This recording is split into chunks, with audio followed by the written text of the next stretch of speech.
One thing should be very clear. For every purpose and every goal, there is a definite methodology. You might be very sincere in your purpose,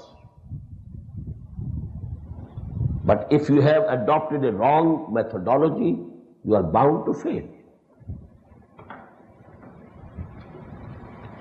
Crop of wheat, there is a particular weather in which it can be sowed. If out of your sincerity and out of your passion and everything, you go and sow the seed in the wrong weather, you will lose the seeds. Howsoever sincere you might be, you can't get the result. You can't reap the harvest. It has a methodology of its own. That has to be kept in mind, that has to be fulfilled, that has to be followed. Every purpose cannot be fulfilled by any methodology that you may adopt. You know, Marxism is the philosophy. Was a philosophy, you may say. It's nearly dead now. If it is not resurrected somewhere. For the time being, we can say it's dead.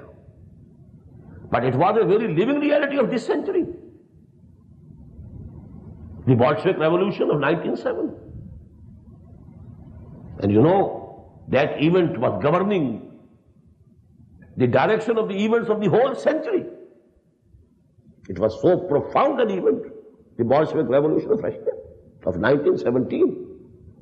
It has a philosophy, an ideology, and it can be brought about, the Marxist revolution or the communist revolution, through a particular methodology. Without adopting that methodology, if you hope that you can bring about a communist revolution, well, you are losing your time, to say the most lenient words. In the same way, that object of making the deen of Allah supreme, which was the purpose of the advent of Muhammad sallallahu alaihi wasallam, it has a methodology of its own. You can't copy other parties, other groups, other nations. Well, they did it like this, why can't we do it? If you want to bring about a communist revolution, you have to bring about and produce a class consciousness among the people. Then you have to bring about a class struggle among the people. Then make them fight. Without that, if somebody says, okay, this bloodshed is not okay, it's a bad thing, then you sit at home.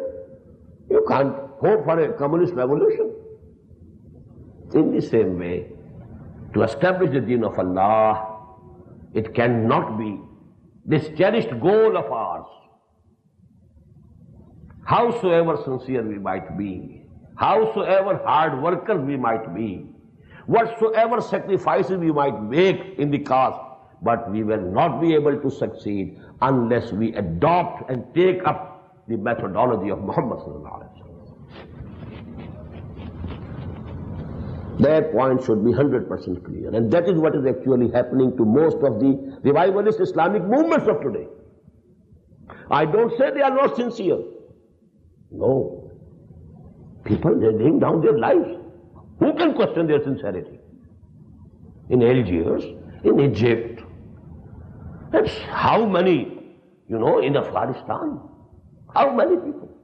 Not only from Afghanistan, people from Pakistan, people from India, people from Kashmir, people from Burma, people from Malaysia, Indonesia, Sudan, Egypt, Saudi Arabia, taking part in that jihad, laying down their lives. So who can say they were not sincere? But the result is very disappointing.